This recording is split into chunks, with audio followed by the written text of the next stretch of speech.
Welcome to the WordPress Photography Podcast, the podcast for photographers who want to learn how to get the most out of WordPress to grow their photography business. You don't need to be a geek to understand WordPress. Settle back and listen as we show you how. Now, here's your host, Scott Wyden-Kivowitz. When a friend retired from a lifetime as a photographer, he moved to an old Focus home. Welcome to episode 91. My name is Scott Wyden-Kivowitz, and today I want to talk about 3 or more things that your photography business needs. If you have been following the Imagely blog, you probably have seen articles, these short sort of mini tip articles where we share things your photography business needs. And I want to go over the first 3. We're going to keep this series going. And if you, as a listener of this podcast, have your own advice you'd like to share in this series, just send me an email, scott@imagely.com, with your idea, and we will discuss if we can get it on the blog as a guest post from you. Of course, you'll get a link back to your photography website, which is great for SEO and just branding in general to have that recognition from another company posting your content, showing your expertise. Now, let's get into the nitty-gritty. Your business, your photography business, needs social proof. Social proof can be broken down into a bunch of things. Things like logos from clients, quotes with headshots from clients, and social sharing counts, and social follower counts, and logos from sponsors, and things like that. There are many others, of course, but these are just some of the most common. These are also sort of the most popular types of social proof. Now, your clients can do the marketing for you. That is basically what social proof is all about.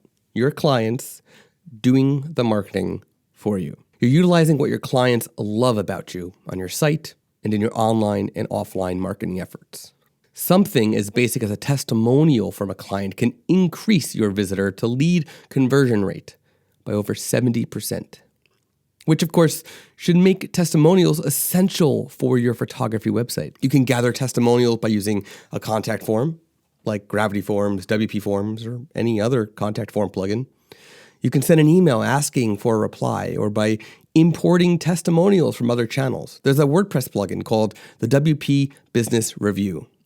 And it's fantastic for importing directly from Google, Yelp, Facebook, and even Yellow Pages automatically. You don't even have to copy and paste. It'll suck it in straight from those platforms to your website. You can import the testimonials and then choose which you want to share wherever you want to share it. There's also a plugin called Social Warfare. It's fantastic at including social counts on shares, even when social channels like Twitter are removing their counts from the native buttons. Now, if you're not one who cares about counts, but you definitely want sharing available, scriptless social sharing is probably my favorite.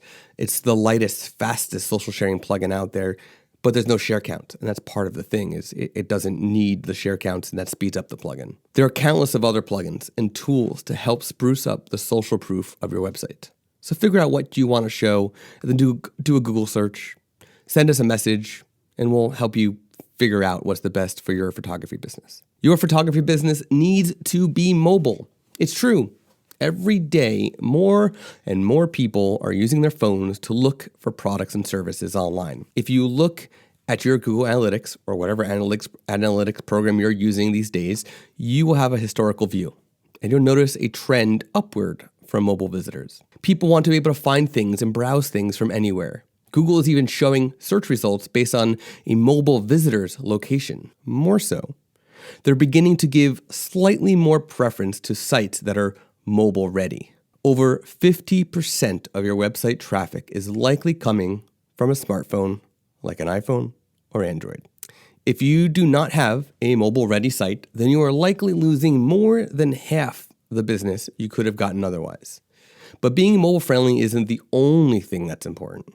Ensuring that your site loads fast on mobile without Wi-Fi turned on, that's important.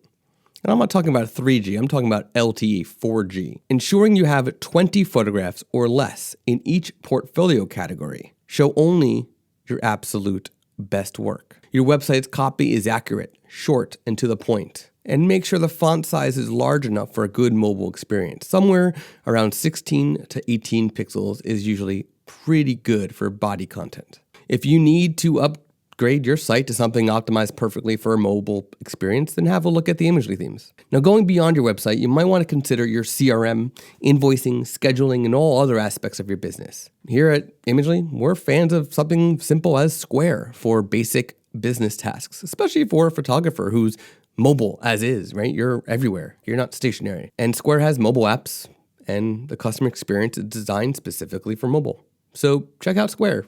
Your photography business needs to show and tell. Your photography website will attract the clients you want if you only want to show what you want in your clients. Here's what I mean by that. If you only show digital images, that is the type of inquiries you will be asked about. If you want to attract clients that want to invest in wall art or albums, then you need to show those in the imagery on your website. If you are new to the photography business and don't have any real-world examples you can photograph, like from a client's wall or a printed album, then fake it until you make it. Here's what I mean by that. Use software like Smart Mockups to start the process of generating a mockup of your work on a wall. Or use something like Swift Galleries or Fundy Designer. Heck, open Photoshop and use stock photos of rooms. There are so many ways that you can do it. Okay, so that was just 3 things that your photography business needs.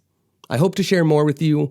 The next one I think I'm going to work on is your photography business needs a tagline. But again, if you would like to contribute your own tip of what your photography business needs, then just send me an email, send me a note, and let's see if we can get that on the Imagely blog alongside the others.